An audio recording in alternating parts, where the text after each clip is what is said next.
Hello, my name is Teacher Sylvia with Options for Learning, and today my activity will be based off of a book of choice of yours. If you don't have many books, we have a lot of books that are being read by teachers on our Options for Learning website that you're welcome to access, and you can do this activity with your child.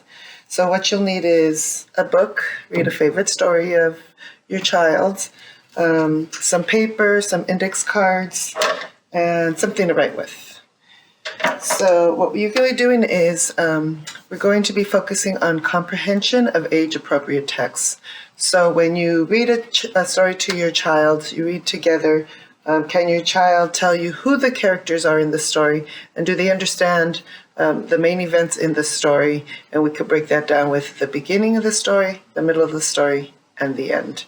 So I'm going to use this book, The Rainbow Fish, as my example. And so young children are not abstract thinkers, so it helps to write down and draw some pictures so that they can see what it is you're asking of them. Here I wrote the word characters. So you're introducing that vocabulary, characters. Who are the people or the things or the animals involved in the story? Those are our characters. So in this book, we have the rainbow fish. We have rainbow fish, we have the small fish, we have the other fish, we have the starfish, and we have the wise octopus. So these cards you can draw beforehand and label them and see if your child can recognize all of them, or make the cards with your child and have them label them or have them draw them with you. So those are our characters. And then we'll be talking about the plot of the story. So we have also the beginning of the story. These are the different elements. We have the beginning, the middle of the story, and the end of the story. So in the beginning of the story, you can ask your child, well, what happened in the beginning? Do you remember? If they have difficulties recalling, go ahead, open the book, reread it, talk about it with your child. Sometimes if they see the illustration, it'll jog their memory and then they can recall what happened.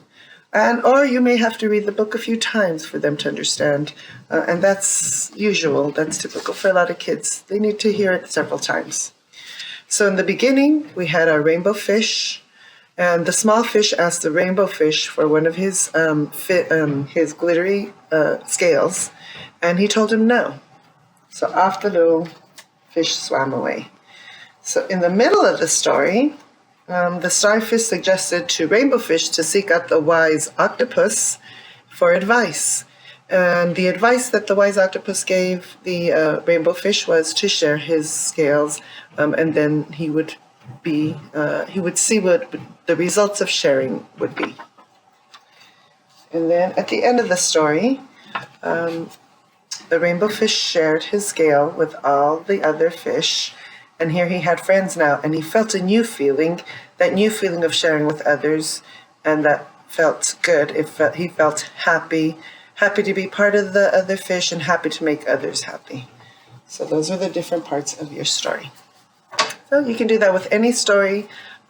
Children love to hear the same story over and over. They may ask you to read it 10 times. That's okay. They enjoy it. Then they're able to comprehend and recall the facts from the story a little bit easier. Hope you enjoyed this activity. Thank you.